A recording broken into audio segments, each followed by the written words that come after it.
Pelaksanaan uji coba sistem kanalisasi lalu lintas 21 tahap pertama di jalur puncak berjalan dengan gagal karena tidak mencapai hasil yang diharapkan.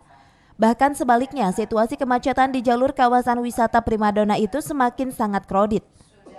Setelah dilakukan evaluasi, menurut rencana 3 November mendatang uji coba tahap kedua akan kembali dilakukan. Namun karena waktunya berbarengan dengan pelaksanaan Pilkada serentak di Kabupaten Bogor, maka akan diundur.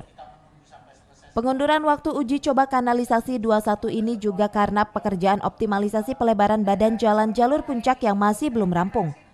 Meskipun demikian, pemerintah pusat maupun daerah tetap optimis pelaksanaan uji coba tahap 2 kanalisasi 21 yang rencananya akan dilakukan awal Desember mendatang dapat berjalan lancar sebagai solusi untuk mengatasi kemacetan di jalur puncak yang selama ini masih memberlakukan sistem satu arah.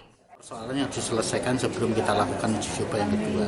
Pertama adalah terjadinya bottleneck di beberapa titik di ruas jalan itu. Terus kedua, hambatan samping dari lintas itu cukup tinggi, seperti masih ada parkir, pedagang kaki lima, bahkan masih ada tiang lampu penerangan jalan umum yang ada di jalan. Terus selanjutnya masih ada masa konstruksi dari pekerjaan jalan yang ada pada ruas tersebut, yang itu cukup mengganggu sekali terhadap kapasitas jalan. Dari Cibinong, Kabupaten Bogor, Edi Junaidi melaporkan.